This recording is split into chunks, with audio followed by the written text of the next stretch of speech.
Okay. Wasn't that fun? It was a 1 minute clip. It was a 1 minute clip. That's all I got. That's all I got for you all. You know, you're not an alcoholic. Well, at least I am. That's all I have to say. I was actually thinking about buying some drinks today. I wanted to buy well, I just drink liquor. I just drink vodka whenever I drink. I just drink straight vodka. That's me personally. You know, I don't expect everyone to do that, but when I drink, I drink just straight vodka. So I like just 80 proof. I just take a couple hits, grab a bag of gummy bears, and then watch, like, I don't know, some YouTube videos, or like I'm watching Neon Genesis Evangelion right now. It's cool. It's a cool movie. Not movie. I'll probably watch the movies, but it's a cool little anime. It does show its age, and I'm watching it in English. How very commie of me to drink vodka. Yeah, it's true. My bad. I'm the one LARPing. I once I turn off the stream, I put on that, like, like Russian winter hat with the little flaps on the side, the furry one with a big red star on it. I press a button, and those pictures back there, they flip over to be portraits of Joseph Stalin. I crack open a new bottle of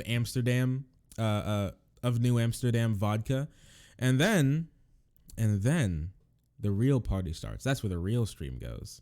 You got your eyes on me? Don't do it. Leave me alone. Okay? It's not my fault. All right? You gotta. I'm pulling off my Hassan outfit. You know. I'll be just like Hassan soon. Commie in training. Not even a communist. Not even a real communist. How cringe. Okay. Anybody want to hop into the next topic? Anyone do want to hop into the next topic? Don't look at me. Okay. All you need to know is how to follow my voice. Follow my voice, and I'll lead you to the promised land. You have to contact your fellow LARPers. You may have to. It's gonna get a little spicy in here. All right. All right.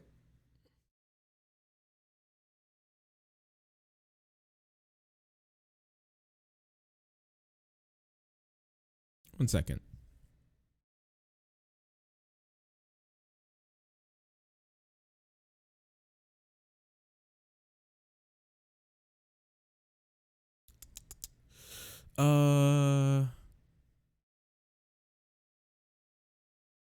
Okay.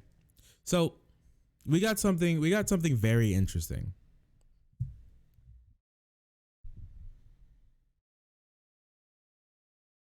I've got a very interesting story to share with you all. Okay? And I hope you like it, because I've been thinking about it for a little bit, and I wanted to put together something that I think you all could enjoy. So, you know how the left loves to to infight. You know, you take two steps in between any two left leaning factions, and then all of a sudden you're like, oh my gosh, you're in the middle of a literal, like, bloodbath. Like, they're just murdering each other, like, unironically, in between these in between these two groups, right? And sup, comrade? Hey buddy, how you doing, bud? So we love our leftist infighting. We love the drama, okay? It pulls in attention. But on the right, in the shadows, there has been a growing divide between the Trumpers and the, wait for it, never Trumpers. Okay, so let me break this down for you. So Donald Trump exists. And with that existence comes a lot of problems. You're good. I'm glad. I'm glad you're doing well. I'm fine. I'm here. I'm streaming. I got a new haircut recently. It's pretty fresh. So we're having a good time. I just need to shave, but you know, all right, we'll get to that later. With Trump's existence in the Republican Party comes a lot of problems. Now, if you remember, okay, if you remember back when Trump was just like his presidency was a twinkle in the eye of Dick Cheney, you know, just a twinkle in the eye of Richard Spencer. And Sebastian Gorka, you know, all those great comrades, you know. He was not treated very well. He really wasn't. He wasn't treated that well by anybody in the Republican establishment. He wasn't even treated well by Fox News. He was treated as a joke. You know how the right says that the leftist media never could understand Trump's potential in winning the election. Well, they never got Trump's chance to win the Republican convention. They didn't see it. They thought he was a massive meme. Reality TV star host comes up against these like pretty big figures in the right wing media space. Ted Cruz, Marco Rubio, Jeb Bush, the third Bush. I mean, really, they didn't expect it. They treated him all the way as a joke up until almost the last days of the Republican primary, where they were like, "Oh my gosh, he actually has a chance to win," and then they turned heel and they were like, "Who? Trump? He's my best friend. I've always loved this guy. What do you mean? What do you mean?" They never liked him. And you can look up clips of Ted Cruz going on and on about him, Mitt Romney going on about how much they hated him, Paul Ryan going on about it, even I believe like Mitch McConnell going on about it, how much they called him a con, they called him a fraud. Holy crap! You could string together a bunch of clips from Republican senators and lawmakers about that would sound almost exactly like a Rachel Maddow monologue. I promise you that how hard they were going on against Trump until he won, because Republicans love to fall in line. It's just what they do. It's how they maintain their hierarchy within their groups.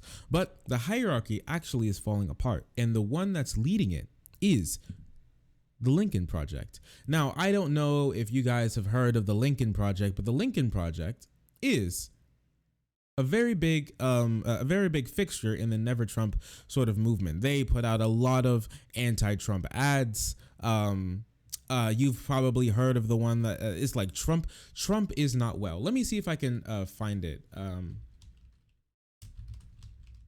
I didn't bring this one up.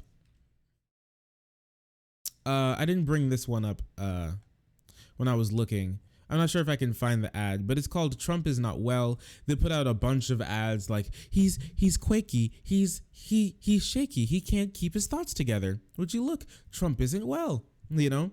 And they go on and on and on about these about how terrible, horrible Trump is and everything.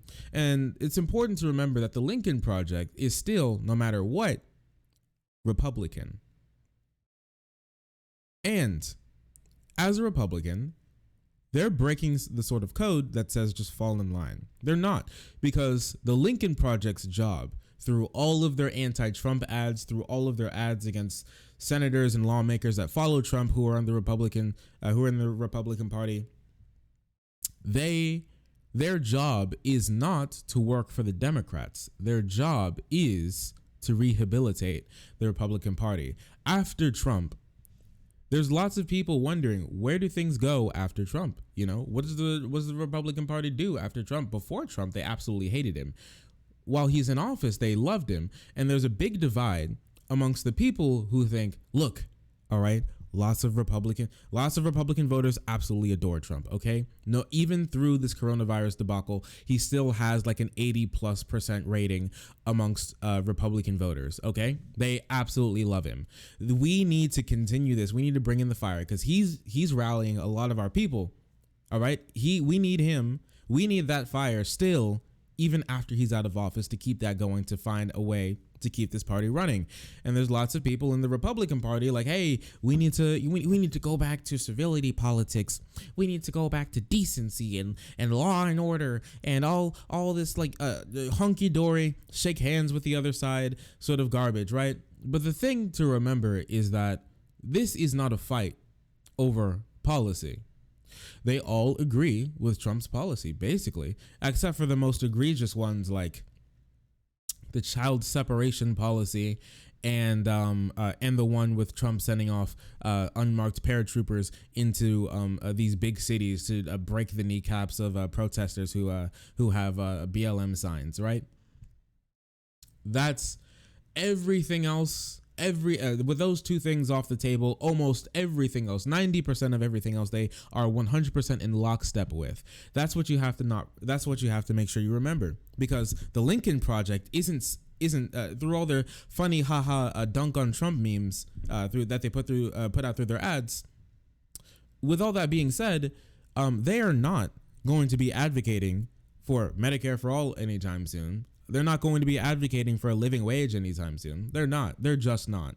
They're not going to be advocating for an easier way for people to immigrate into the country. They're just not. Okay, that's because they're not liberal. They're Republican, and they're founded by Republicans. They're endorsed by Republicans. They're pushed by Republicans, and they make ads that appeal to regular Republicans. That's what they do. All right, that's why they're so fine endorsing Joe Biden, because he's on average kind of much closer to what they'd like in their average Republican sort of calm demeanor. Oh, we need to bring the country together rhetoric. This is a fight. This is a war in the Republican Party purely on the basis of rhetoric. And I've said it before, I'll say it again. The right is just purely rhetoric. That's all they have. They don't have any sort of real like policy prescriptions that can make the world a better place. All they have to get into office is their rhetoric. We're the us versus them. We're good, they're bad. Bumper sticker sort of slogans, make America great again, basically. Just things like that get them elected. And this is no more exemplified in their massive fight with each other over literally just rhetoric. It's just rhetoric. They don't care much for Trump separating kids at the border. They don't care much for Trump revoking LGBTQ rights. They don't care much for Trump ramping up the war with China, the wars with China. They don't care much for Trump legitimizing North Korea on the world stage. They don't care much for Trump sending in, they don't care much for Trump sending in those paratroopers into cities to falsely arrest protesters. They don't care about that. They don't care. All they care about is their image and their rhetoric. That's all they want, and that's all they've ever had. And I want to show you something. Recently. There's someone in the Republican Party who's been getting a lot of flack recently, and that is what's her name? Liz Cheney. And this is Liz Cheney. This is an article that I found the other day about Liz Cheney and how she's been having a lot of issues with inside the Republican Party as she's been going through and criticizing Trump more and more as we get more to election day. Cheney has potentially positioned herself to tell her colleagues that while she largely supports the Trump agenda, she has to stand up as a truth teller for a party that desperately needed it. In doing so, she has provided a path forward that runs counter to much of what has been seen from House Republicans over the last decade. It rejects holding colleagues hostage issue after issue,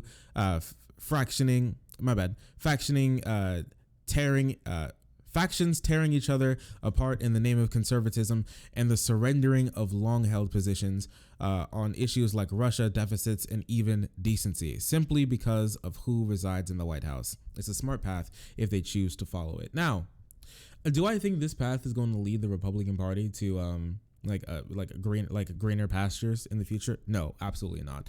To do that, the Republicans would have to fundamentally change. As our world changes, they're going to have to change, as all conservative parties have to do, because they're conservatives and they fight against the inevitable march of progression in the human race. So that's just what's going to happen with them. And even in California, they're starting to make the change. California GOP leaders are considering ousting two anti-Trump Republicans. This is on the other side This is on the other side where they are trying to consolidate all that they can around consolidating everything that they can around forming Trump's base and trying to get them on their side as much as possible, voting down ballot red. So what they're doing is trying to out two GOP leaders who are trying to appeal to more of your like centrist sort of, maybe even very slightly left of center like Democrats, to try to get them to vote GOP, because, you know, obviously the GOP in California are having a struggle. And we can look at this from Laura Ingraham. Laura Ingraham has been doing a lot. Laura Ingraham and Fox News have been noticing the Lincoln Project, and they are taking shot after shot at them. And here's another example of them getting very angry at the Lincoln Project for criticizing Trump. Oh, man, that's fun. Now, you're probably seeing their over-the-top ads, but what do you really know about this group called the Lincoln Project? Well, of course, with a name like that, their hope is to trick Republicans into giving them money by pretending to staunch conservatives while they're trying to save the country. Don't be fooled. The Lincoln Project wasn't founded by principled conservatives, but by disgruntled never-Trumpers and Bush toadies whose love of endless wars, big government, and globalism is on the outs for the vast majority of Republicans. Well, not necessarily true. There are lots of Republicans who would still be very fine with this, and these Republicans are, all right? And there is a sizable portion of the Republican Party, even though not that big, that has some gripes at with Trump, with the way that Trump's been running his presidency. Obviously, because he's gotten almost nothing done. All right. It's very easy to say Trump is the best president ever the first 2 years of his office, maybe even a little bit into the third. But now that we're getting on to like almost 4 years of him being in office and getting almost literally nothing done legislatively that he said that he would run on, it's starting to get harder and harder for these people to say that Trump is anything but a liability to the Republican Party, which he absolutely is. And it's not Trump's fault. Trump is just a manifestation of the zeitgeist of the Republican Party. Like we said, like we read earlier, they don't differ much on policy. It's all just rhetoric. And make no mistake, they have nothing but utter contempt for you and your values. This is one of their most prominent members. The credulous boomer Rube demo that backs Donald Trump, that wants to think that Donald Trump's a smart one, and y'all elitists are dumb. You elitists with your geography and your maps and your spelling, even though your math and your reading. Yeah, you're reading, you know. That's Rick Weaver. What's the last election he actually... Oh, Wilson, excuse me. See, that's how well I know. Pure projection, of course. They hate you because you see them for who they really are. They're corrupt swamp creatures. Yeah, so you basically get it. This is really funny to me. This is really funny. Watching the right sort of squabble, especially this close to an election. We're less than 3 months, I believe. We're getting up to be about less than 3 months. We're just over 3 months away from the election. And their infighting only helps get Trump out of office, because while they're not focusing on pretending Biden's like a puppet of Bernie, like every time Biden speaks, Bernie's like behind the camera with his Glock ready to blast him, and Biden's sweating. He's sweating. He's patting the sweat from his brow. He's like he's stuttering because he's scared. You know, he says something wrong. He's about to say something. Bernie clicks back the hammer on the weapon. He's like, you know, no. That doesn't happen. And the lesser they spend time doing that, and the more time they spend fighting a group that literally has almost their exact policy prescriptions in mind, is still extremely funny. And I hope this, and I know this won't lead to anything substantial, at least for now. I'm quite sure it won't lead to anything substantial. Their infighting alone will help get Trump and the Republicans out of office. So I'm down for it. I hope it gets worse. I hope it gets bloodier. theoretically, not in real life, because we don't endorse political violence. And I'd love to see this spiral out into something that fundamentally damages the Republican Party for the next couple of years.